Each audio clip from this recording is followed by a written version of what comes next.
الحمد لله وكفى وسلام على عباده الذين اصطفى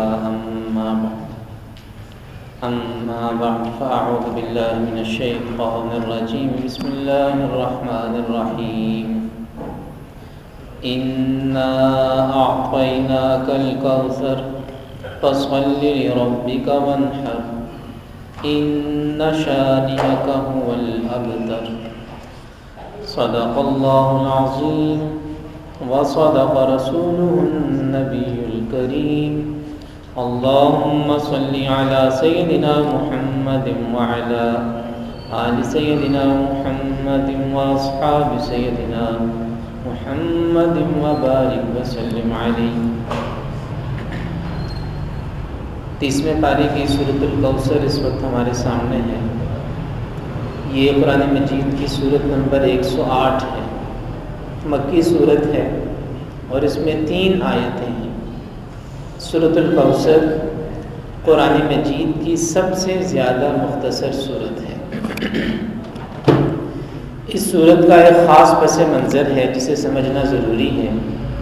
وہ پس منظر یہ ہے کہ مکہ مکرمہ میں آپ حضرات جانتے ہیں کہ نبی کریم صلی اللہ تعالی علیہ وسلم اور آپ کے صحابہ کو جسمانی اذیتیں تو پہنچائی جاتی تھیں، مشرکین مکہ نے ان حضرات کو ذہنی اور روحانی اذیتیں بھی پہنچانے کی کوشش کی، طرح طرح کے طعنے دیے، طنز کیا اور ایسی باتیں کی جن سے نبی کریم صلی اللہ علیہ وسلم کو دکھ پہنچے، آپ کو اذیت پہنچے، آپ کو دلی تکلیف پہنچے، وہ ایسی باتیں بناتے تھے۔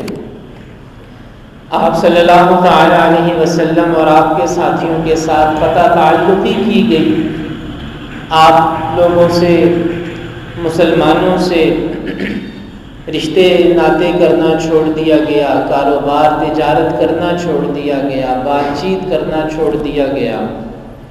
اور اس سب پر مستزاد جب یہ ہوا کہ نبی کریم صلی اللہ تعالی علیہ وسلم کے 2 صاحبزادوں کا انتقال ہوا۔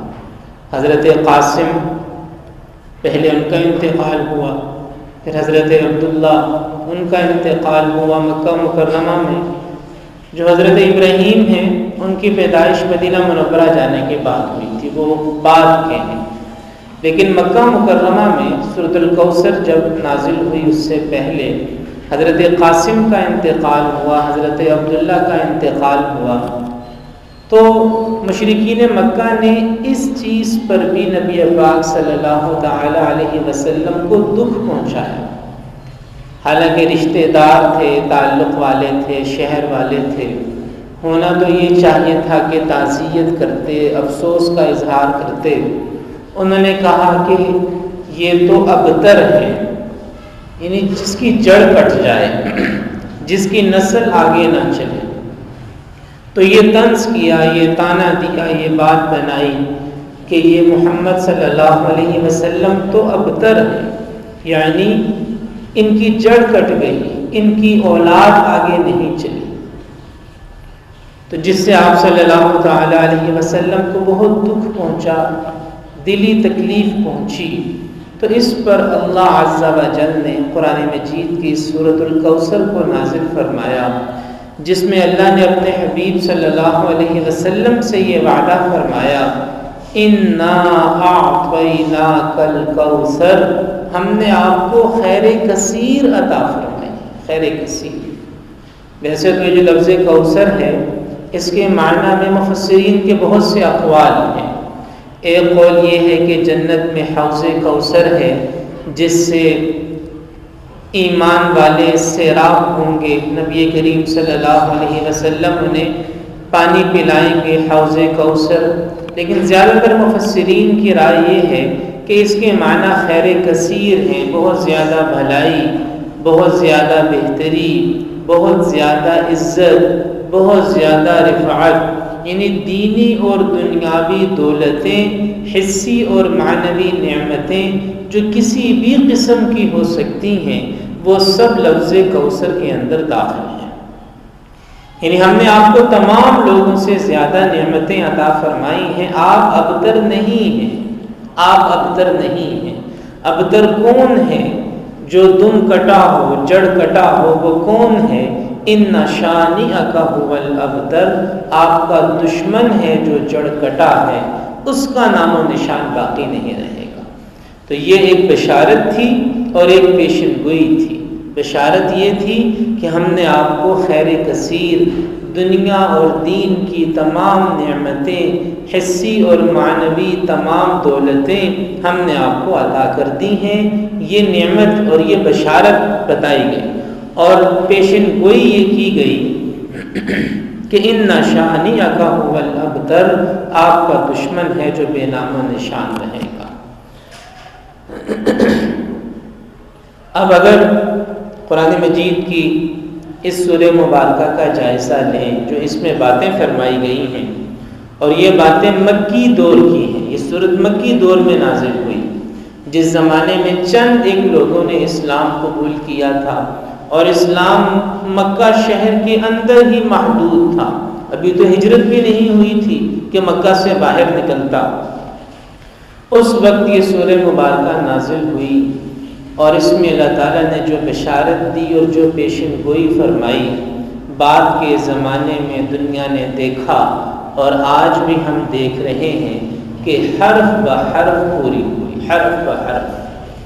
آج کون ہے ابو جہل کا نام لینے والا، ابو لہب کا نام لینے والا، عتبہ شیبہ کا نام لینے والا، جو اسلام کے دشمن تھے، جو نبی کریم صلی اللہ علیہ وسلم کو ابتر کہتے تھے، آج ان میں سے کسی کا نام لینے والا باقی نہیں رہا، مٹ گئے، فنا ہو گئے۔ ان کی سرداریاں بھی اور ان کا مال و دولت بھی اور ان کی طاقت اور ان کا اقتدار اور اختیار اور غرور سب مٹی میں مل کر مٹی ہو گیا۔ لیکن نبی کریم صلی اللہ تعالی علیہ وسلم کی عزت، عظمت، رفعت ایسی آن بان شان کے ساتھ قائم ہے، ایسا رتبہ دنیا میں کسی کو عطا نہیں ہوا۔ جو عزت و منزلت نبی کریم صلی اللہ علیہ وسلم کو عطا ہوئی ہے، اس کائنات میں اللہ کے بعد یہ رفعت اور یہ مرتبہ کسی کو حاصل نہیں ہوا۔ اور یہ بات غیر مسلم بھی مانتے ہیں، یعنی جو لوگ نبی کریم صلی اللہ علیہ وسلم کو پیغمبر نہیں مانتے، وہ بھی اتنی بات مانتے ہیں کہ جو عزت، جو مرتبہ اور جو محبت اور جو جان نثاری حضرت محمد صلی اللہ علیہ وسلم کو ملی ہے، دنیا کی کسی انسان کو نہیں ملی۔ یہ وہ کہہ رہے ہیں جو حضور صلی اللہ علیہ وسلم کو پیغمبر بھی نہیں مانتے۔ ہمارا تو خیر عقیدہ ہے کہ کائنات کا ایک ایک پتھر، ایک ایک فرشتہ، ایک ایک جن، ایک ایک انسان، زمین میں یا زمین کے علاوہ کہیں پر ہر کوئی حضرت محمد صلی اللہ علیہ وسلم کی نبوت کے دائرے میں آتا ہے، آپ کا امتی ہے۔ یہ تو ہمارا تو عقیدہ ہے، ہمارا تو یقین ہے، لیکن غیر مسلم بھی یہ کہتے ہیں کہ جو عزت و رفعت حضرت محمد صلی اللہ علیہ وسلم کو ملی، جو محبت آپ کو ملی، جو جانثاری آپ کو ملی، دنیا میں کسی دوسرے انسان کو نہیں ملی۔ تو اللہ نے اپنی اس بشارت کو پورا کیا اور آج ہم سب اس کے گواہ ہیں۔ یہ آیت، یہ سورت جو 1400 سال پہلے نازل ہوئی، آج ان الفاظ کو حقیقت بنتے ہم نے اپنی آنکھوں سے دیکھا ہے، ہم اس کے گواہ ہیں۔ تو یہ سورۃ الکوثر، اس کے اندر یہ مضمون بیان کیا گیا۔ نبی کریم صلی اللہ تعالی علیہ وسلم کے لیے خیر کثیر کا وعدہ، آپ کے دشمنوں کے لیے نیست و نابود ہو جانے کی پیشن گوئی، اور اللہ نے اس وعدے کو اور اس پیشن گوئی کو پورا فرمایا۔ ارشاد باری تعالی ہے، اِنَّا أَعْطَيْنَاكَ الْكَوْثَرَ، بے شک ہم نے آپ کو کوثر یعنی خیر کثیر، خیر کثیر کا معنی دین اور دنیا کی تمام دولتیں، حسی اور معنوی تمام نعمتیں ہم نے آپ کو عطا کی۔ تو آپ اس کے شکرانے کے طور پر کیا کیجئے، فَصَلِّ لِرَبِّكَ وَانْحَرْ، اپنے رب کے لیے نماز پڑھتے رہیے اور قربانی کرتے رہیے۔ نماز اور قربانی یعنی مالی عبادت بھی اور بدنی عبادت بھی، دونوں کا حکم دیا گیا کہ جب نعمت عطا ہو تو اس نعمت کا شکرانہ یہ ہے کہ انسان اللہ کی عبادت میں لگ جائے۔